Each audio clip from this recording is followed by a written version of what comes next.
નમસ્કાર મિત્રો આજની વિડીયોમાં વાત થશે દેશ અને દુનિયાના સુપરફાસ્ટ સમાચારની। સૌપ્રથમ વાત કરીએ તો ભારત પાકિસ્તાન વચ્ચે ઘર્ષણ ચાલી રહ્યું છે, ત્યારે આબિદા પરવીન અને રાહત ફતેહ અલી ખાનને પણ બ્લોક કરાયા છે। પહેલગામ આતંકવાદી હુમલા પછી ભારત સરકાર પાકિસ્તાની ગાયકો અને કલાકારોના સોશિયલ મીડિયા એકાઉન્ટ ઉપર સતત પ્રતિબંધ મૂકી રહ્યું છે। પ્રખ્યાત ગાયક રાહત ફતેહ અલી ખાન અને સૂફી સંગીતની રાણી તરીકે ઓળખાતી પાકિસ્તાની સૂફી ગાયિકા આબિદા પરવીનના ઇન્સ્ટાગ્રામ એકાઉન્ટ પર પ્રતિબંધ મૂકવામાં આવ્યો છે। ગાયક અલી સેઠી, ઉર્વા હોકન અને ફરહાન સાયુદના એકાઉન્ટ પણ બ્લોક કરી દેવામાં આવ્યા છે। મિત્રો, અન્ય મહત્વના સમાચારની વાત કરીએ તો પાકિસ્તાને સતત 10મા દિવસે યુદ્ધ વિરામનું ઉલ્લંઘન કર્યું છે। પાકિસ્તાને 10મા દિવસે લાઇન ઓફ કંટ્રોલ પર યુદ્ધ વિરામનું ઉલ્લંઘન કર્યું છે, એટલે કે LOC ઉપર આ ઉલ્લંઘન જોવા મળ્યું છે। આ માહિતી આપતા ભારતીય સેનાએ જણાવ્યું હતું કે પાકિસ્તાની સેનાએ કુપવાડા, બારામુલ્લા, પૂંછ અને રાજૌરી વિસ્તારમાં LOCને પાર નાના હથિયારોથી કોઈ ઉશ્કેરણી વિના ગોળીબાર શરૂ કરી દીધો હતો। ભારતીય સેનાએ પણ તાત્કાલિક અને યોગ્ય રીતે જવાબ આપ્યો હતો। મિત્રો, અન્ય મહત્વના સમાચારની વાત કરીએ તો 80,000થી વધુ વિદ્યાર્થીઓ નીટની પરીક્ષા આપી હતી।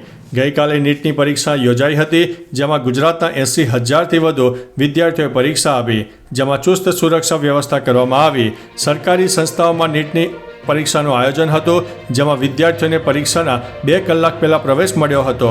વિદ્યાર્થીઓએ મેડિકલ ભણવા માટે સરકારી કોલેજોમાં એડમિશન લેવા માટે આ પરીક્ષા આપવાની હોય છે। મિત્રો, અન્ય મહત્વના સમાચારની વાત કરીએ તો શ્રદ્ધા કપૂરે પોતાની ફી બમણી કરી નાખી છે। શ્રદ્ધા કપૂર બોલિવૂડની ટોચની અભિનેત્રીઓમાંની એક છે। અત્યાર સુધી તેણે ઘણી હિટ ફિલ્મો આપી છે। તેણે તેની છેલ્લી ફિલ્મ સ્ત્રી 2 પર ખૂબ જ હિટ રહી હતી। ત્યારબાદ હવે તેની ફી તેણે બમણી કરી દીધી છે। એક અહેવાલ મુજબ શ્રદ્ધા એકતા કપૂર સાથેના તેના આગામી પ્રોજેક્ટ માટે તેની ફી બમણી કરી રહી છે અને 17 કરોડ રૂપિયા ચાર્જ કરી રહી છે। તેનું દિગ્દર્શન અનિલ બર્વે કરશે અને આ ફિલ્મ 2025ના બીજા ક્વાર્ટરમાં ફ્લોપ ઉપર જઈ શકે છે। તો ચાલો મિત્રો, બીજા સમાચારની વાત કરીએ તો કમોસમી વરસાદથી ખેડૂતોની ચિંતા વધી રહી છે। ગઈકાલે અને વહેલી સવારથી ગુજરાતના અનેક વિસ્તારમાં વરસાદ પડ્યો।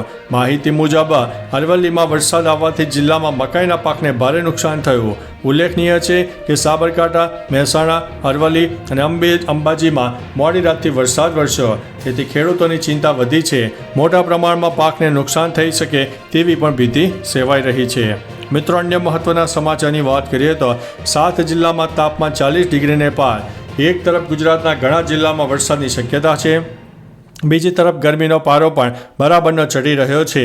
રાજ્યના 7 જિલ્લામાં તાપમાન 40 ડિગ્રીને પાર ગયું છે, જેમાં અમદાવાદમાં 41.4, ગાંધીનગરમાં 41, વલ્લભ વિદ્યાનગરમાં 41.5, વડોદરામાં 40.4, અમરેલીમાં 40.9, રાજકોટમાં 41.8, સુરેન્દ્રનગરમાં 41.3, ડીસામાં 39.1 અને ભાવનગરમાં 39.1 ડિગ્રી તાપમાન નોંધાયું છે। મિત્રો, અન્ય મહત્વના સમાચારની વાત કરીએ તો પાકિસ્તાને સંસદની તાત્કાલિક બેઠક બોલાવી।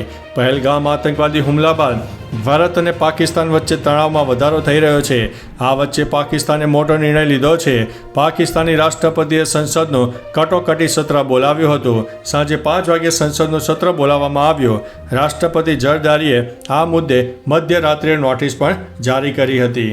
મિત્રો, અન્ય મહત્વના સમાચારની વાત કરીએ તો RCBએ સિઝનમાં બીજી વખત CSKને હરાવ્યું છે। શનિવારે રમાયેલી મેચમાં RCBએ CSKને 2 રનથી હરાવ્યું છે। પહેલી બેટિંગ કરતા RCBએ 214 રનનો ટાર્ગેટ આપ્યો। જવાબમાં CSK ફક્ત 211 રન બનાવી શક્યો હતો। RCBની ટીમ 16 પોઈન્ટ સાથે પોઈન્ટ ટેબલમાં ટોચ ઉપર આવી ગઈ છે અને આ RCBનો સતત 4થી વાર વિજય છે, જ્યારે પ્લે ઓફની દોડમાંથી બહાર થઈ ગયેલી CSK સતત 4થી મેચ હારી ગઈ છે। આ સિઝનની બંને મેચમાં RCBએ CSKને હરાવ્યા હતા। મિત્રો, અન્ય મહત્વના સમાચારની વાત કરીએ તો પાકિસ્તાને ભારતને આપી છે ધમકી। રશિયામાં પાકિસ્તાનના રાજદૂત મોહમ્મદ ખાલિદ જમાલીએ ભારતને પરમાણુ હુમલાની ધમકી આપી છે।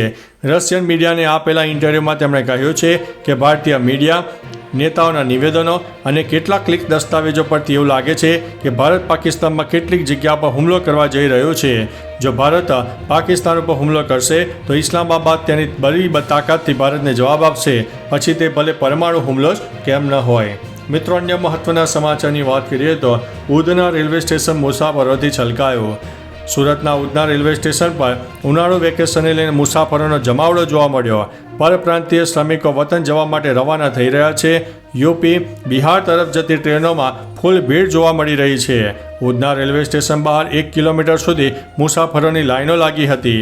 સુરત રેલવે સ્ટેશન પર એક મહિનામાં ટિકિટથી 5.68 કરોડની આવક થઈ છે. એકવાર તો લાંબી લાઈનો લાગતા ટિકિટ કાઉન્ટરો બંધ કરવામાં આવ્યા હતા. મિત્રો અન્ય મહત્વના સમાચારની વાત કરીએ તો અમૃતસરમાં જાસૂસીના આરોપમાં 2 લોકોની ધરપકડ કરવામાં આવી છે. પંજાબના અમૃતસરથી પાકિસ્તાનનું કાવતરું નિષ્ફળ ગયું છે. અજનાલા પોલીસે પાકિસ્તાનને ગુપ્ત માહિતી પૂરી પાડનારા આરોપસર 2 જાસૂસોની ધરપકડ કરી છે. તેમની ઓળખ જિંદર મસીહના ફલકસેર મસીહ અને જુગ્ગા મસીહના પુત્ર સૂરજ મસીહ તરીકે થઈ છે. બંનેની પૂછપરછ કરવામાં આવી રહી છે.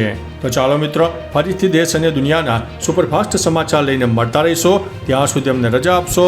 નમસ્તે.